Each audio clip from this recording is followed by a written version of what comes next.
otak pemain judi itu penuh dengan harapan, Dik. Makanya terlihat bodoh.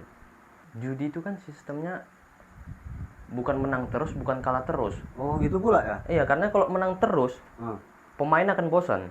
Kalau Kalah terus, kita berhenti bermain. Jadi sistem judi itu dibuat kadang menang, kadang kalah. Jadi yang buat candu itu, Dik, ternyata bukan menangnya, tapi ketidakpastiannya. Berhenti judi ini memang harus dari kesadaran dirinya sendiri. Tunggu masalahnya udah banyak, kerjaannya udah terancam, ya kan? Keuangannya udah krisis, udah mikir sendiri tuh, ya kan? Iya, betul. Tapi kok nggak mikir juga, nggak tahu lah. Halo sobat-sobat MD, kembali lagi ke channel kita Main Barter. Jadi hari ini ada topik yang menarik ini Kai, Apa tuh? tentang judi.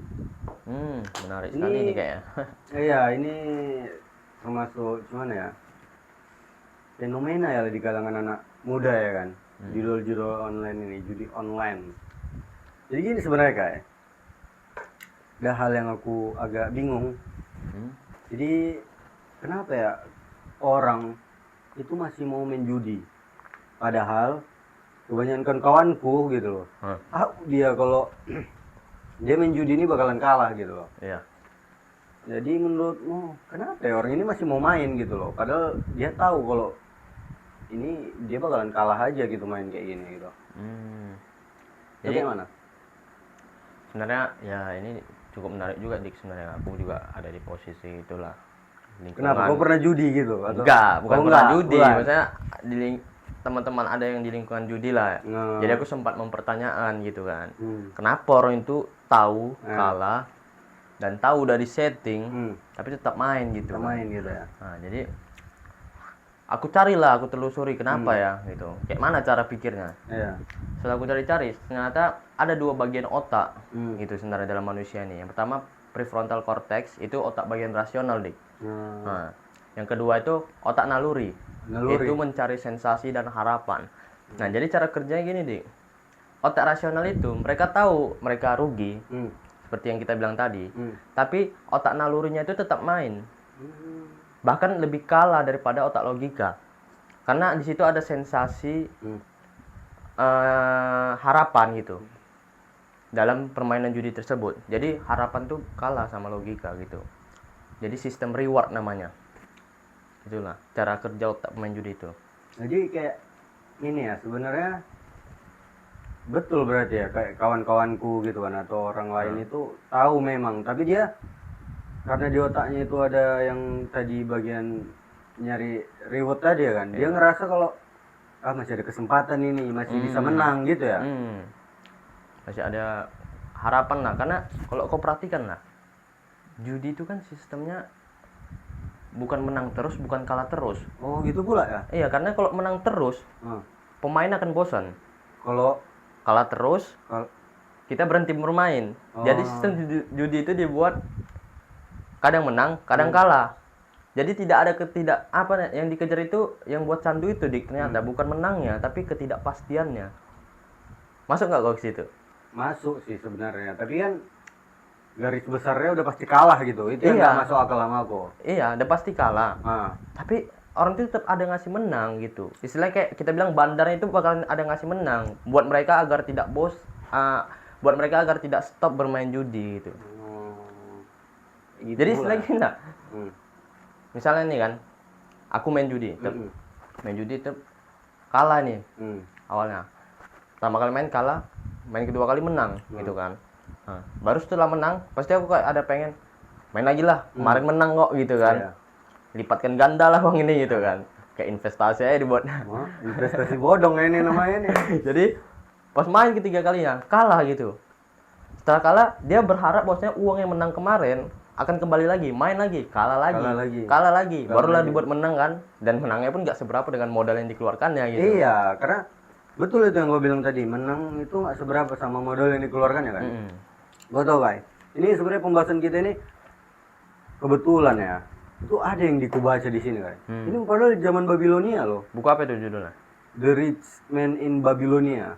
Tuh. Jadi adalah di bagian Dewi Kemujuran. Dewi Jadi kemujuran. iya, jadi zaman orang masih dewi-dewi, percaya orang Oh, ini, iya, iya. dewi dewa gitu. Bahasa orang itulah ya di Iya. Babilonia ya.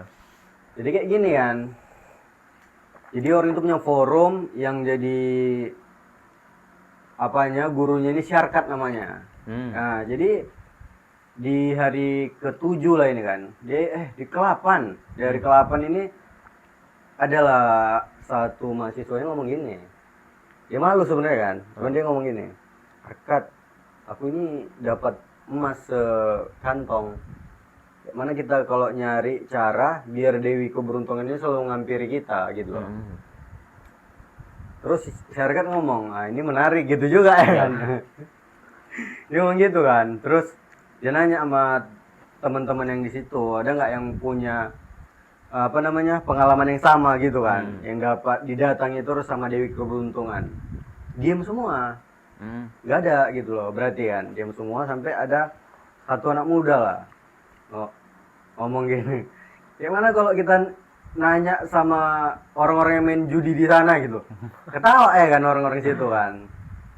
Tapi tetap Syarkat ini ya udah kita berangkat ke sana gitu loh, karena secara pikiran logis orangnya itu kan yang main-main judi pasti berharap dapat keberuntungan kan gitu. Iya, betul. Datang orang itu kan ke tempat judi.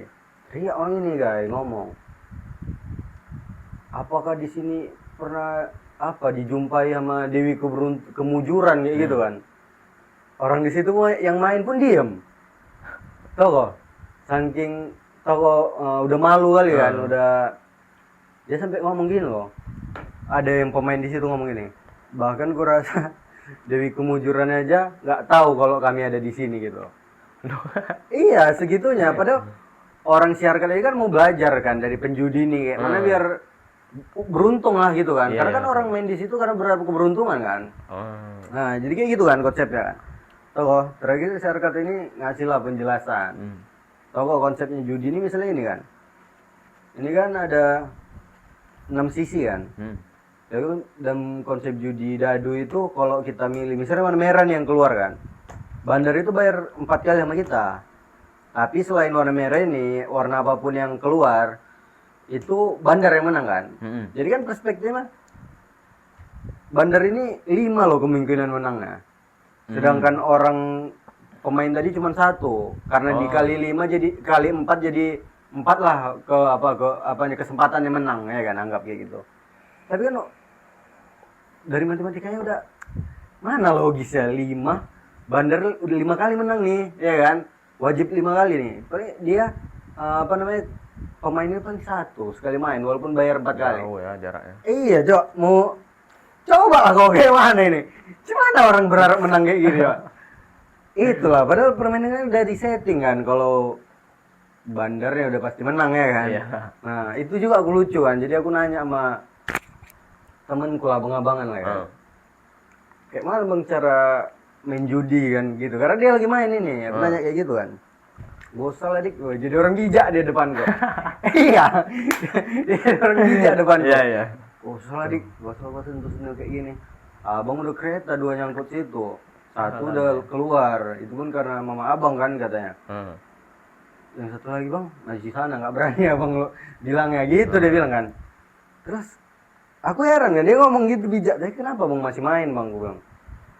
Itulah dik, tawa bang, masih ada dalam otak abang ini menang ini gitu. Sekali lagi bisa menang ini, itu kah yang buat aku kayak tolong kan, kayak ini udah tahu dia bahkan ngasih tau orang kalau ini kalah gitu loh, main kayak ini rugi gitu. Iyalah. Tapi dia tetap main di depanku masih dia ngomong gitu, dia tetap main gitu. Itu berarti karena itu tadi ya, respon otak tadi yang sebelah yang dia bagian reward tadi ya. Otak nalurinya. Otak nalurinya dia. Lebih kuat daripada otak logikanya. Tapi dari cerita kau tadi kan tentang Dewi Kemujuran kan. Sebenarnya ada. Apa itu? Di meja penjudian itu. Oh, siapa? Bandarnya sendiri ya? Iya, dia yang nentukan keberuntungan itu ya kan. Oh iya. Nah, dia kok ngasih menang ya keberuntungan gitu kan. Kalau enggak ya udah. Tapi gini, udah aku jelaskan belum kenapa judi itu nagih? Belum sih. Belum ya? Apa? Jadi kenapa judi yang nagih. soal yang ini? Judi itu nagih karena gini. Kalau kita menang terus itu udah aku jelaskan belum? Oh, udah tadi. Oh, udah tadi ya. Udah. Tadi gua bilang kalau sistemnya judi itu kayak gitu biar Iya. orang mau itulah main ya. itulah alasan kenapa judi itu nagih. Karena itulah ketidakpastian yang dikejar. Jadi bukan menang yang buat candu itu kan. Jadi kalau dalam hubungan misalnya, Hubungan apa? hubungan percintaan lah orangnya kan. Berarti kok kayak kau bilang karena ketidakpastian, berarti kok orang-orang yang pacaran yang digantung gitu perasaannya itu mungkin itu juga makanya dia ngejar terus mungkin ya. Iya, penasaran. Kok ke situ larinya? Jangan gitu. Oh, jangan ke situ. Iya. Oh iya nggak Itu boleh. cinta-cinta lah nanti lah. Tadi kok curhat kayak gitu kan. Enggak, Ces. Oh, nggak boleh ya kok di ini. Yang kedua yang koherani Hmm. ini deh. Pemain judi itu lama-lama kehilangan rasa malu. Kau sadar nggak hal itu? Rasa malu mungkin ya sih kalau dulu mungkin orang kadang main judi itu kan kayak berondo-rondo. Rondo-rondo. Tapi sekarang kayak Malu-malu. berani, bahkan ada yang dipublish mungkin ya, Iya. mungkin ya. Iya, bahkan ada yang publish. Iya. Nanti awalnya mereka Di mungkin ngepost ya?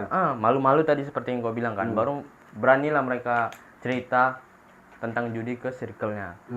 Lama-lama berani post ke story WA dulu mungkin kan. Baru lama-lama ke IG gitu. Jadi sebenarnya gini deh. Pemain judi ini sebenarnya menggeser batas moral gitu. Maksudnya itu gimana tuh? Jadi yang pertama-tama mereka malu-malu karena masih takut gitu. Ini kayak gini Salah ini. salah gitu nih ya. kayaknya. Lama-lama main terus-terusan mulai dirasionalisasi. Mulai dirasionalisasi bahwasanya apa-apa cuman iseng doang kok gitu. Cuman main doang gitu. Setelah dirasionalisasi, dinormalisasi. Gitu. Itulah mulai dia ke circle-nya kan cerita tentang ini, circle-nya pun mungkin ikut kan, dapat dukungan sosial gitu kan, terus main. Setelah jadi rasionalisasi barulah hilang rasa malunya dik. Berani dia ngepost, bahkan kalah pun di-post gitu. Itu mungkin rasaku kayak mereka menunjukkan bahwasanya tok nih aku banyak ngeluarkan duit di judi nih. Iya, memang iya betul. Tapi kan kalau misalnya secara rasional, secara moral, kayak apa gitu, kayak dibenarkan nggak jadinya gitu. Hebat kali dia keluar, betul. keluar duit di judi itu Iya, semua. betul kau bilang itu. Jadi kayak kau tau nggak semakin banyak ya kan, semakin banyak dia mengeluarkan duit sini putar kan ya. Ngerasa kayak wah keren kali gue. Iya, aku udah kalah banyak di judi tapi aku tetap biasa aja, keren nih aku. Tapi memang ada itu bahkan sama orang lah aku tanya kan. Jadi dia kan lagi main nih kan, aku iseng aja nih main nanya ya kan. Aku namanya kawan ya kan, nanya lah Wak. Jadi kok udah berapa habis di sini, gue bilang gitu kan. Di dana ini bang dari kalau aku hitung-hitung 60 ada lah putar-putar uangku di sini bang katanya. 60 apa itu? Gak tau lah aku 60 apa, pokoknya 60 dia bilangnya. Ketek kali kayak 60.000. Nggak tahu. 60 juta mungkin ya. Gitu lah kan, gak tau kan. Atau triliun. Gak tau lah kan, dia bilangnya 60, nanti aku Oke, bilang 60 juta ya kali ya kan. Merasa hebat pula anda ya. Baru aku bilang gini, jadi untung atau ruginya gue selama ini kau main gitu, ini beda orang. Saat ini masih untung bang, ada 15-an katanya. Saya bilang, jadi berhenti nih udah. Iya katanya, jadi nih lepas-lepas candu aja nih bang, katanya gitu kan. Tuh. Itulah sensasi itu tadi. Iya, lepas-lepas candu ini bang katanya. Gue bilang gini, mah agak langka gue ini memang. Itu Karena orang kalau udah main candu dia kan, pasti kalah. Ini kok menang ya, berarti agak langka orang kayak gitu aku bilang. sebenarnya bukan itu, kurang lengkap dia jawabnya itu. Iya. Lepas candu aja itu bang. Aturan sendiri kayak gini. Lepas candu aja itu bang. Atau beruntung.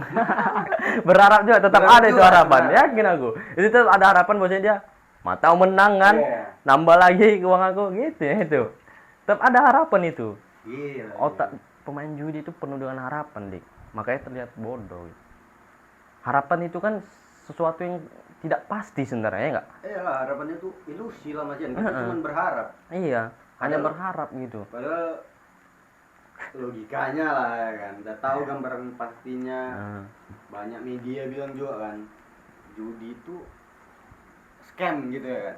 Jadi buat gitu, dimainin tetap. Nggak ngerti. Sama yang paling aku mikir gini dik. Kau pasti sering lah lihat kenapa pemain judi ini sering melakukan tindakan-tindakan yang seharusnya tidak mereka lakukan, seperti mencuri, kekerasan, membunuh dan lain-lain. Jadi orang itu gini dik, pemain judi ini kan identik dengan namanya utang. Iya, betul. gadai, pinjaman. Udah keren kali rasa orang itu kayak gitu. Keren kali pokoknya. Lumayan sangkut bang situ. Jadi ketika mereka melakukan hal tersebut, itu kan tekanan diri. Jadi tekanan diri karena mereka punya utang nih, punya pinjaman atau ada barang yang digadai harus ditebus. Otak mereka itu masuk ke mode darurat, Dik. Jadi mereka nggak mempertanyakan mana benar mana yang salah, tapi mikirnya kayak mana barang yang kugadai ini bisa selesai gitu. Iya. Disitulah kontrol dirinya melemah. Mereka melakukan hal-hal yang seharusnya tidak dilakukan, itulah seperti mencuri, merampok, membunuh mungkin kan. Nah, karena untuk menyelesaikan masalah yang dimiliki dia gitu. Iya betul. Ini nggak pernah aku cerita nama ini kayak. Ini real ini. Jadi abang ini yang aku bilang tadi ini yang sangkut keretanya ini. Sebenarnya punya kawan lagi join ini main ini tadi lah. Nggak tahu lah apa namanya itu ada ya kan. Jadi tuh yang satu ini sampai resign tuh dari kerjaannya. Padahal kerjaan ini mantap lah. Resign? Iya hampir resign. Jadi dia di kerjaannya nih di PT dia kerja. Ada main aja. Wah main kali lah kerjaan di PT. Alasannya apa jadi resign? Gini, jadi kan dia di PT itu kan ada koperasinya, pinjamannya, udah banyak lah pinjamannya. Dia nggak bisa nebus. Jadi disuruh resign aja, boleh nggak dibayar, tapi dia disuruh resign aja gitu. Keluar sampai ya, gara-gara itulah, gara-gara udah judi itu kok si yang kawan satu lagi ini, dia kan karena dibilangkan ya mamanya dia punya tegade keretanya, sudah tebus. Ibarat gitu, betul kan? Sampai pas yang gue bilang logikanya itu sampai hilang gitu loh, karena bayang kerjaan yang udah mantap. Kok bilang mantap kan kerja di PT kan? Aku juga bilang mantap, gaji UMR ya kan, tapi resign udah gara-gara judi kan. Tau kayak merembet semua itu kayak gitu kan kalau udah pelan-pelan itu deh. Itu kan kayak cerita menghancurkan hidupnya. Iya, yang satu lagi tadi kok cerita itu kan karena kontrol dirinya lemah. Jadi mereka nggak bisa mikir jangka panjang gitu. Mikirnya pendek aja udah. Utang udah kira-kira nggak bisa bayar, resign ya udah, resign gitu. Simple gitu kan. Jadi ya bahaya lah sebenarnya judi ini. Jadi makanya, ada nggak kok apa itu pesan yang kau ingin disampaikan sama teman-temanmu yang main judi? Teman-temanku yang main judi ya? Mungkin jangan teman-teman lah, orang-orang yang bermain judi gitu ya kan. Orang-orang yang bermain judi. Siapa lah yang denger ini ya? Oke. Pesan ya pasti stop judi lah teman-teman gitu. Bahaya kali gitu. Memang awalnya mungkin coba-coba gitu. Coba-coba, tapi dari coba-coba itulah kita akan keterusan gitu. Enak gitu. Nanti mungkin awal kalian mulai judi dikasih menang itu biasanya awalnya, karena akun baru biasanya gitu ya kan, akun baru kasihlah menang dulu nih, pemain baru nih gitu kan, korban baru nih gitu, kasih menang, udah menang, habis itu main lagi kan, kemarin aku menang nih, main lagi lah, lipat gandakan gitu kan, kalah main kedua kali, lebih dalam kalahnya, langsung lah ada sensasi harapan itu kan, main lagi lah aku gitu, mau balikkan uang gue kemarin menang. Itulah jadi lingkaran setan. Udah masuklah dia tuh ke pola permainan judi itu, gitu-gitu terus tuh. Mungkin itulah yang kau bisa sampaikan sama. Kok kau apa pesanmu untuk para penjudi? Aku nggak ada pesan sih, soalnya lebih pintar orang ini menjawab udah. Iya. Kenapa tuh lebih pintar mereka menjawab? Coba. Aku bilang kayak tadi aku nanya, boleh tuh bang, misalnya kan, aku bilang gitu kan. Dinasihatinya aku, iya udah deh, gua tau komenan kayak gini katanya, udah tau ya bang judi ini, cuma dilakukannya gitu, itu yang memang harus kesadaran dirinya lah itu. Benar betul. Iya, berhenti judi ini memang harus dari kesadaran dirinya sendiri. Tunggu masalahnya udah banyak, kerjaannya udah terancam, ya kan, keuangannya udah krisis, udah mikir sendiri tuh, ya kan. Iya betul. Tapi kalau nggak mikir juga, nggak tahu. Paling lah, melakukan kekerasan lah. Ya kan, kalau misalnya nggak mikir juga deh ya, karena seperti itu ya Dik, ujung-ujung situ tuh. Jadi mereka istilahnya pintar menasihati orang lain, tapi tidak pintar menasihati diri sendiri gitu ya. Iya makanya, nggak bisa ngasih kata-kata, gue bilang nggak bisa aku, karena ya bilang tadi kalian lebih pintar dalam menjawab pertanyaanku. Jadi ini sekedar apa ya teman-teman, menyadarkan kalian sajalah para pemain judi ya kan, bahwasanya judi itu memang nggak baik. Jadi bukan kami maksud apa-apa atau merendahkan ya Iya, kan, enggak. tapi justru karena kami membahas ini Karena kami peduli kan sama iya, peduli menandakan sama bahwasanya kami teman-teman peduli kita, ya pada kan? teman-teman kita Karena itu. ada banyak gitu loh korbannya gitu. Jadi kayak Banyak jadi apa ya, keresahan. kesahan, Iya, yang mungkin memicu depresi. iya, jadi cuman mungkin dengan cara kayak gini lah kita bisa makin apa ya, makin mengingatkan lah ya kan. Nggak satu-satu nih kok kira muak lagi gitu kayak kau jangan judi, kau siapa, kadang gitu juga nanti ya kan. Ya, mungkin teman-teman coba bisa apa sih? Cuman gini lah, dari probabilitas saja lah, udah jelas kemungkinan kalahnya lebih tinggi. Udah gitu aja cara berpikirnya. Ya udah. Kalau yang udah terlanjur bukan berhenti. Justru kalau dia nyari kesempatan menang, bukan makin menang, makin dalam. Makin Gitu. dalam, makin kalah, makin terjerumus ke dalam permainan tersebut gitu. Iya. Jadi mungkin teman-teman apalah, refleksi aja, merenung diri gitu kan. Iya, kenapa Ngomong begini sama ya? diri sendiri nih gitu. Ya, kenapa begini ya? Kenapa aku terus-terusan main judi Iya. gitu? Kayak mau jadi apa aku ke depannya gitu kan? Atau ada nggak cara lain untuk bisa aku dapat uang gitu kan? Iya. Jadi jangan mau yang instan-instan teman-teman. Di dunia ini memang gak ada yang instan gitu, kayak motivator awak ya. Iya, bahkan iya. Tapi memang betul itu kata-kata umum sebenarnya. Di dunia ini gak ada yang instan gitu Iya, kan. memang bukan siapa-siapa belum ya kan. Iya, belum Cuman siapa-siapa. kan ini dari rasa kepedulian aja. Iya teman, betul. Dari rasa kepedulian kami aja lah, karena aduh, terutama anak muda kan, anak muda ini terbiasa dengan instan, apalagi dengan dunia yang sekarang dik serba instan. Bahkan mie pun ada yang instan. Dan mie memang instan lah. Mie Enggak, banyak yang gini aja, namanya mie instan, tapi butuh proses untuk kita mau makan ya kan. Kayak gitulah kerja dunia, mana ada yang instan. Mie yang katanya instan aja butuh proses. Betul, anjay kata-kata hari ini. Gitulah dia kan. Iya. Mungkin itu aja lah yang bisa kita diskusikan nanti tentang penjudi. Nanti banyak-banyak kali salah cakap pula Wak, ya kan. Tak enak juga nanti Salah dengar cakap. karena nanti selek. Enggak lah teman-teman, enggak. Mungkin itu aja lah teman-teman yang bisa kami bahas lah ya, Iya, bisa kami sampaikan gitu kan, diskusikan kenapa pemain judi itu nagih gitu kan, kenapa suka Pokoknya melakukan intinya ini pembahasannya tentang kenapa judi itu iya, candu lah gitu ya. kenapa judi itu candu dan bahkan bisa melakukan kekerasan dan lain-lain gitu. Semoga teman-teman berhenti main judi. Iya. #stop judi. Oke, thank you. See you next time. See you next time. Oke. Buat apa kamu